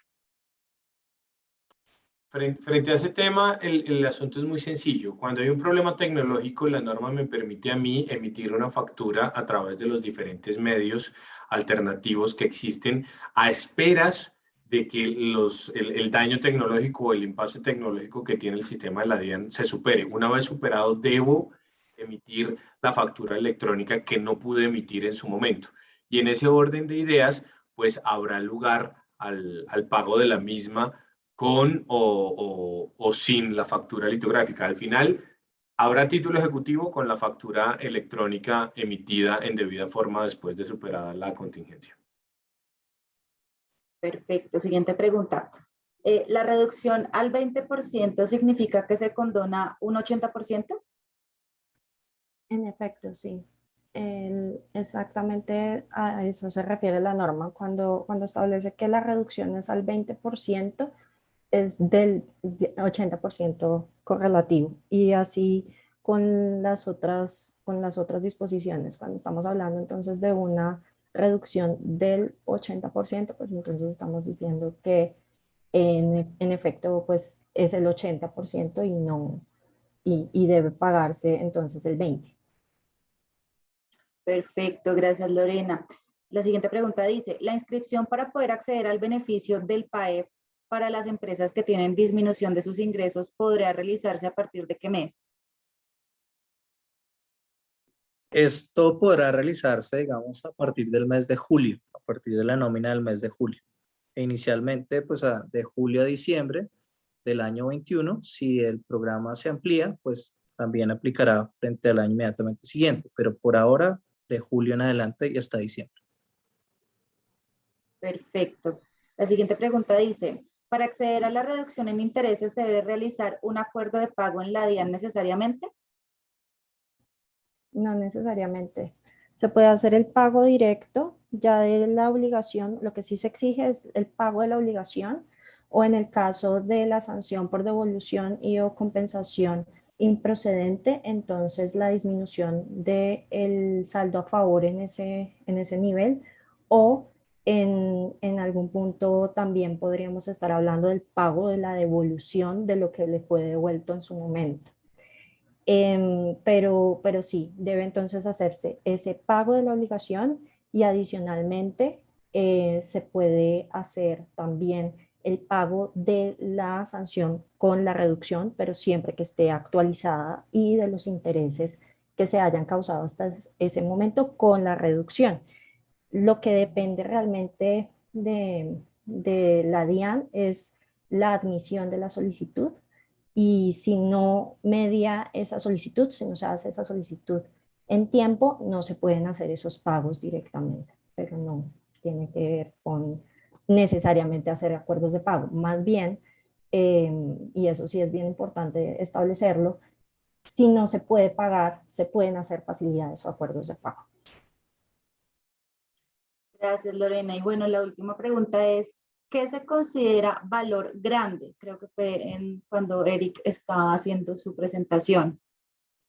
Sí, creo que yo vi que la referencia tenía que ver con una mención que hice al riesgo penal en activos omitidos. Y si uno ve el delito penal por omisión de activos o inclusión de pasivos inexistentes, la métrica que corresponde es de 5.000 salarios mínimos mensuales legales vigentes. En números 2021 eso más o menos equivale a 4.500 millones de pesos. Y claro, el diablo está en la forma de calcularlo. Por ejemplo, si un contribuyente tuviese varios activos omitidos y además un pasivo inexistente. Y me explico. Uno debería asumir normalmente, convencionalmente, que la DIAN y eventualmente la Fiscalía lo que van a hacer es a sumar el agregado de todo activo omitido y todo pasivo inexistente en el periodo específico para ver si cruzan el umbral de los 4.500 millones como umbral de aplicación del delito. Entonces sí, a esa era, digamos, una referencia de cuantía que nos ubica y que por supuesto hay que estar muy atento cómo se empiece a aplicar en la práctica. Gracias. Perfecto. Bueno, tenemos otra pregunta. Nos dicen, en el tema de facturación post, la ley 2155 menciona que solo se pueden realizar hasta 5 VT, pero menciona que sin incluir ningún importe de impuestos, ¿cómo se debería manejar el IVA de estas facturas post? No, la aclaración es para el tope que se tiene para efectos de emitir la factura POS. La norma lo que prevé es que hasta la cuantía más o menos de 205.000 pesos, sin incluir el IVA, sin incluir el impuesto a consumo, es decir, solo base, se puede emitir la factura POS. A partir de 205.000 pesos de base, ya tendríamos que emitir facturación electrónica. Es decir, lo que está intentando hacer la Administración de Impuestos es que efectivamente esto sea para pequeñas operaciones y que no genere un descontrol la facturación POS para operaciones no voy a decir gran envergadura, pero de ciertas cuantías. El manejo del IVA y el manejo del impuesto al consumo, pues es normal, ahí no tendría ningún cambio, solo que la aclaración de la norma es que esas 5 VTs o 205.000 pesos aproximadamente son únicamente de base, nada más. Perfecto. Y nos preguntan, nos dicen, gracias Lorena, pero la pregunta es, si ese documento se debe expedir en el caso de importaciones de bienes y servicios o en el caso de importaciones de bienes no será necesario dado que existe una declaración de importación. Para refiriéndose al documento soporte para no obligarse a facturar, tal vez que respondí como al inicio. Sí, exactamente. Okay. En todo caso, y siempre que tengamos un proveedor que es un no obligado a facturar, debemos expedir ese documento soporte. Sí, de pronto solo hay que complementar que, pues en el caso de las importaciones, ¿cierto?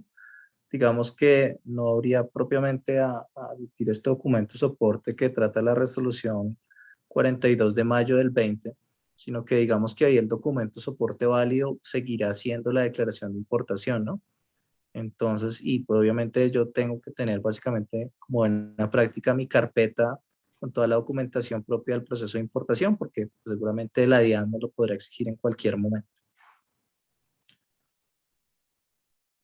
Perfecto, bueno, acá nos acaban de escribir, no, listo, quedó súper claro.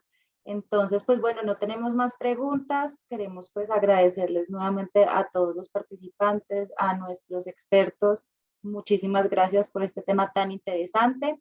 Recuerden que la presentación la podrán encontrar a partir de mañana en nuestra página web www.france-mediocolombia.com en la parte de retrospectivas.